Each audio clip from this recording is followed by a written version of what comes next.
वंदे मातरम बाल दोस्तों, आज हम चौथी कविता उठो ढरा के अमर सपूतों की स्वाध्याय पोथी पढ़ेंगे। स्वाध्याय पोथी का पहला प्रश्न है। प्रश्नों के उत्तर के लिए उचित विकल्प चुनकर विकल्प का क्रम चौरस में लिखिए। पहला, कवि मुरझे सुमनों में क्या भरना चाहते हैं? तो कवि मुरझे सुमनों में मुस्कान भरना चाहते हैं। बी, दूसरा, वीणा किस देवी के हाथ में होती है? तो वीणा सरस्वती जी के हाथ में होती है। ए, तीसरा, अमर सपूत किसका निर्माण करेंगे? तो अमर सपूत देश का निर्माण करेंगे। सी,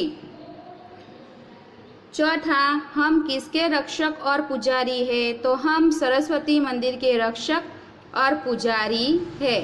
डी, प्रश्न नंबर 2, कोष्टक में से उचित शब्द चुनकर रिक्त स्थानों की पूर्ति कीजिए। पहला, दाल दाल पर बैठ खाली जगह कुछ नए स्वरों में गाते हैं। दाल दाल पर बैठ विहंग कुछ नए स्वरों में गाते हैं। दूसरा, धरती माँ की काया आज नई और खाली जगह हो रही है। तो धरती माँ की काया आज नई और सुनहरी हो रही है। तीसरा, नूतन मंगलमय खाली जगह से गूंजती जग उद्यान करो। नूतन मंगलमय ध्वनियों से गूंजती जग उद्यान करो। चौथा, युग युग के मुरझे खाली जगह में नई नई मुस्कान भरो। युग युग के मुरझे सुमनों में नई नई मुस्कान भरो। आगे प्रश्न नंबर 3, निम्नलिखित विधान के सामने सही और गलत विधान के सामने गलत का चिन्ह कीजिए। पहला, कवि ने धरा के सपूतों को अमर बताया है। तो सही। दूसरा, कवि ने धरती के सपूतों को आराम करने के लिए कहा है। तो गलत। तीसरा, हमें युगों से मुरझे सुमनों में नई मुस्कान भरनी है। तो सही।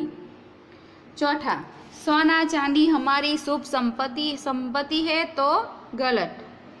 प्रश्न नंबर 4, निम्नलिखित शब्दों के पर्यायवाची शब्द लिखिए।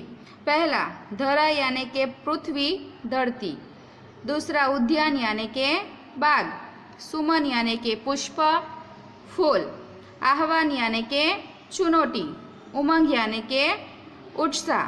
पवन यानी के वायु हवा।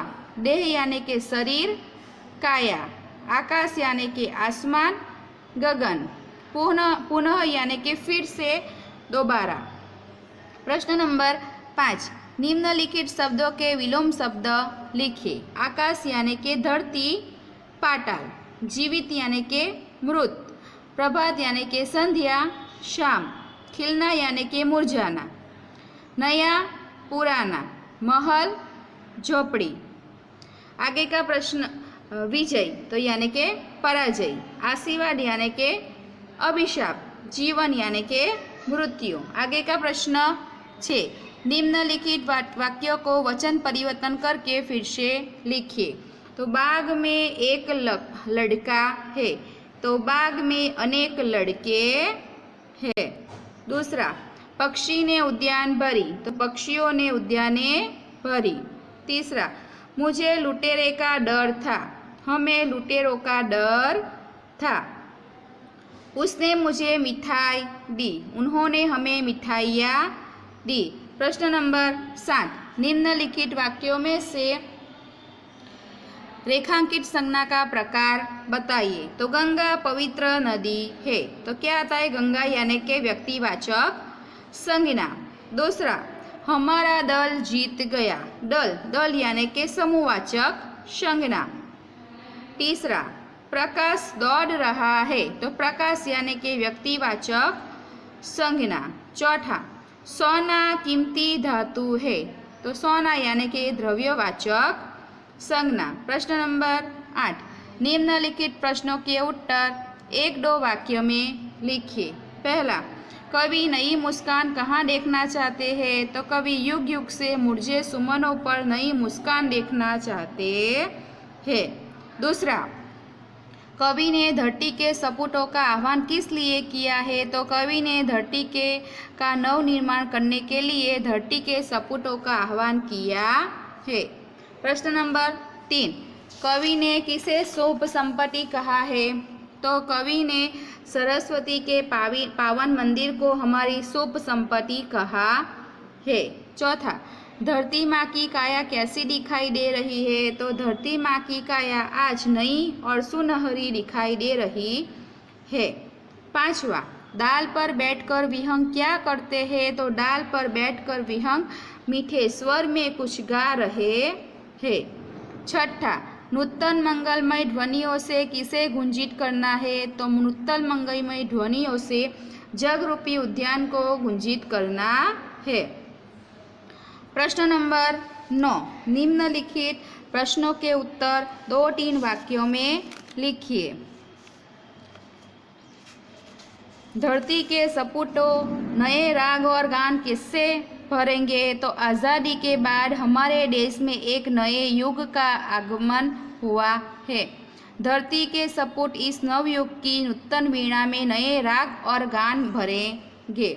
दूसरा, इस कविता में कौन सी बातें जिन्हें तुम अपने जीवन में उतारना चाहोगे? तो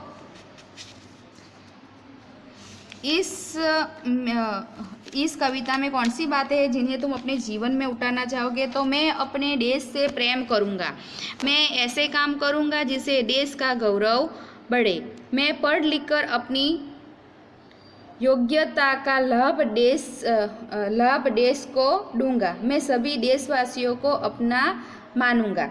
प्रश्न नंबर 10, निम्नलिखित प्रश्नों के उत्तर सविस्तार लिखिए। पहला, कवि ने देश के सपूतों को क्या संदेश दिया है?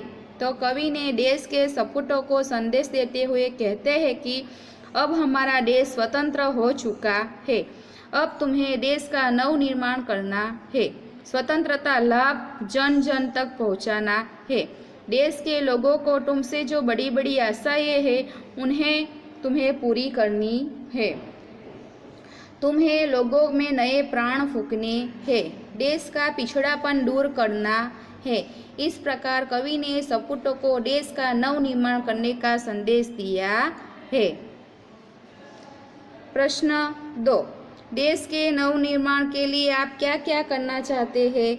तो देश के नवनिर्माण के कार्य में ज़रूरत पड़ने पर यथायोग्य अपना योगदान दूंगा, मैं अपने महलों में स्वच्छता रखने के लिए लोगों को जागरूक करूंगा, अपने मोहल्ले के गरीब छात्रों के लिए पुस्तकों की व्यवस्था करूंगा, देश का नवनिर्माण करने के लिए मैं हमारे देश के संविधान में बताए गए सभी कर्तव्यों का पालन करूंगा।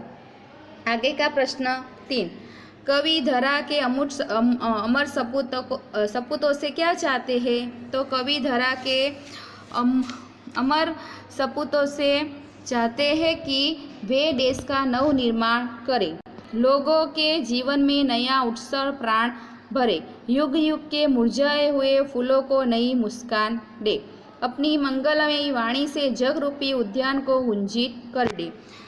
धराओ अमर सपूतों तरह तरह के ज्ञान प्राप्त करें, देश के भविष्य की उज्जवल बनाइए। आगे का प्रश्न 4, हमारी राष्ट्रीय संपत्ति कौन कौन सी है, उसकी सुरक्षा के लिए आप क्या क्या कर सकते हैं? तो रेलवे स्टेशन, बस स्टेशन, राष्ट्रीय अभयारण्य, राष्ट्रीय मार्ग, पुरानी इमारतें, पुराने किले इत्यादि हमारी राष्ट्रीय संपत्ति है। राष्ट्रीय संपत्ति की सुरक्षा करना हमारा कर्तव्य है।